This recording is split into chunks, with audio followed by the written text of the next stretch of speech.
Como sabemos, Platão via na matemática uma forte ligação com o mundo das ideias. Portanto, ele estudou a fundo as formas geométricas, assim atribuindo a ele o conceito dos 5 poliedros perfeitos. Entre eles está o octaedro. Para ser considerado um poliedro de Platão, é necessário que obedeça 3 regras. 1. Todas as faces devem ter a mesma quantidade n de arestas. 2. Todos os vértices devem ser formados pela mesma quantidade m de arestas.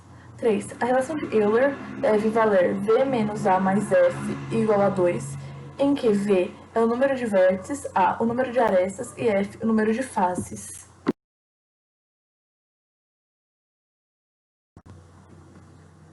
Para Platão, o mundo era constituído por 4 elementos básicos: a terra, o fogo, o ar e a água. Platão acreditava que foi a partir da combinação desses elementos que o universo foi feito. Dessa forma, ele estabeleceu uma associação mística entre os elementos e os sólidos. O octaedro foi definido por ele como representante do elemento ar. Isso porque, segundo o modelo platônico, o átomo de ar era equivalente ao poliedro de 8 faces. Sendo assim, o octaedro tem 8 faces, 6 vértices e 12 arestas.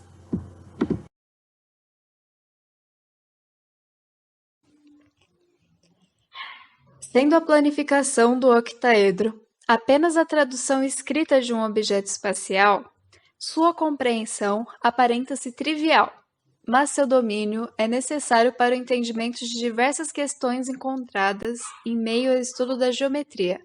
Seu estudo deve ser realizado de forma prática e, portanto, a resolução de exercícios é essencial.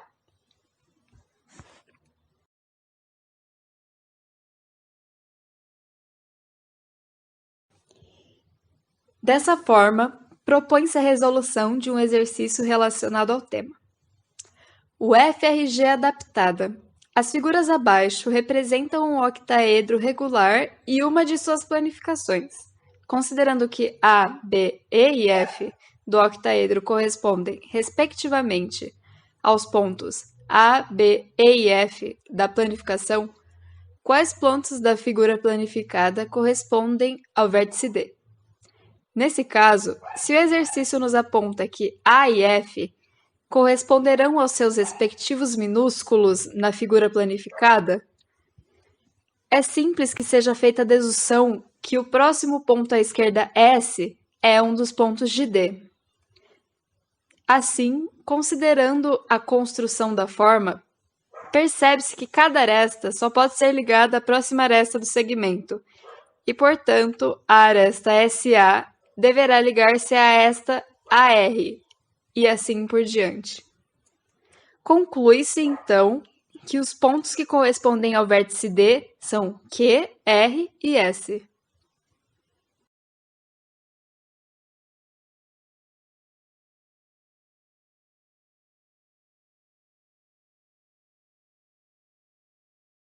Para podermos calcular a área de um octaedro regular, devemos primeiramente perceber que ele é equivalente a 8 triângulos equiláteros, ou seja, basicamente a sua fórmula é 8 vezes a fórmula da área de um triângulo equilátero. Portanto, a área do sólido é igual a 2 vezes a medida da aresta ao quadrado vezes raiz de 3. Temos o volume de um octaedro, é simples, basta calcular 1 sobre 3 vezes a medida da aresta ao cubo vezes raiz de 2. A diagonal deste poliedro é uma linha que une os vértices que pertencem a diferentes faces. Portanto, este poliedro tem 3 diagonais.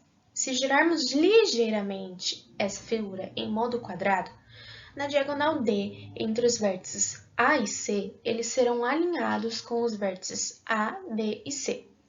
Portanto, a diagonal deste poliedro é igual à linha longitudinal. Para se calcular a diagonal deste poliedro, basicamente é só fazer raiz de 2 vezes a quantidade de diagonais que queremos calcular. A soma dos ângulos de todas as faces de um poliedro depende apenas do número de seus vértices. Com base na relação de Euler e na fórmula da soma dos ângulos internos de um polígono, podemos provar que a soma das faces é igual ao número de vértices menos 2 vezes 360 graus. Vamos perceber que a fórmula de Euler é totalmente verdadeira para este polígono, pois ele contém 8 faces, 6 vértices e 12 arestas. Adicionando estes números à fórmula, temos exatamente o número correto de um lado e do outro.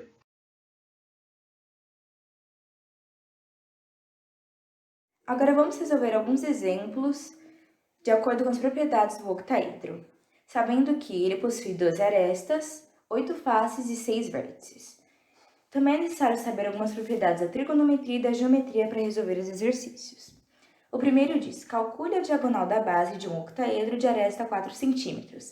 A aresta é o segmento de reta que vai ligar os vértices, como está ali na figura, e a base é o que vai separar a pirâmide superior da pirâmide inferior. Para calcular a diagonal da base, nós isolamos apenas a base da figura e traçamos uma linha na diagonal que é representada por D. Ao traçar essa linha, ela vai formar dois triângulos, conhecidos como triângulos retângulos, e que por Pitágoras nós conseguimos resolver pela fórmula da hipotenusa, que é h² igual a ao² mais b². Em outras palavras, hipotenusa ao quadrado é igual à soma dos catetos ao quadrado. Substituindo a fórmula da hipotenusa, as letras da fórmula da hipotenusa pelas letras do octaedro, vai ficar d² igual a ao² mais ao², que A é as arestas e D é a diagonal. Substituindo a letra por números, colocamos d² igual a 4² mais 4², que resolvendo vai ficar d² igual a 16 mais 16, que pela soma vai dar d² igual a 32. Como d está elevado ao quadrado, o quadrado passa a ser raiz de 32, que vai ficar d igual a 4 raiz de 2. Portanto, a diagonal da base do octaedro de aresta de 4 cm é 4 raiz de 2.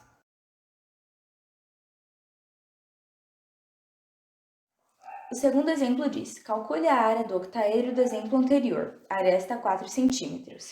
Para calcularmos a área, possui uma fórmula que é representada por A igual a 8 vezes A minúsculo ao quadrado, raiz de 3 sobre 4. A representa a área, 8 representa o número de faces, A minúsculo representa a aresta, raiz de 3 sobre 4. Substituindo a letra pelo número, fica A, que é a área, igual a 8 vezes 4² raiz de 3 sobre 4. Indo para a próxima etapa, resolvendo 4², vai ficar A, que é a área, igual a 8 vezes 16 raiz de 3 sobre 4. Vamos dividir 16 por 4, que chega ao valor de 4, portanto, vai ficar 8 vezes 4 raiz de 3. Resolvendo a multiplicação, vai ficar 32 raiz de 3, o valor da área, representado pela unidade de medidas em centímetros quadrados.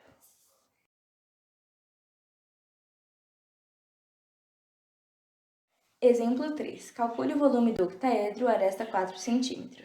Quando nós vamos calcular o volume do octaedro, na verdade, nós vamos calcular o volume das duas pirâmides. A fórmula para isso é V, que é o volume, igual a 2. 2 é o número das pirâmides, vezes 1 sobre 3, vezes a área da base, vezes a altura. A primeira propriedade que nós vamos encontrar é a altura. O octaedro ele é formado por triângulos, portanto, a gente vai utilizar uma das faces do triângulo, vai traçar uma linha ao meio para dividir em dois triângulos retângulos e calcular pelo teorema de Pitágoras, no caso, a metade da diagonal. No primeiro quadro embaixo, a fórmula de Pitágoras substituindo as letras pela diagonal fica d² igual a ao² mais ao². D é a diagonal e A é o número de aresta, o centímetro da aresta. No segundo quadro, resolvendo, fica d² igual a 2A², que é a soma do centímetro da aresta. D, como está elevado ao quadrado, passa a ser raiz, portanto, vai ficar d igual a raiz de 2A². Deixando A em evidência, fica d igual a A raiz de 2. E essa é a fórmula para chegar à altura, que é a raiz de 2, sobre 2, porque o triângulo possui os dois lados. Voltando à fórmula do volume, vamos substituir a letra de H pelo valor encontrado. Portanto, V é igual a 2 vezes 1 sobre 3 vezes A minúscula ao quadrado, que é aresta ao quadrado, vezes A, que é a aresta, no caso vai ser 4, raiz de 2 sobre 2. E no último quadro, a fórmula completa, que é igual a V igual a 2 vezes 1 sobre 3 vezes 4 ao quadrado, vezes 4, raiz de 2 sobre 2.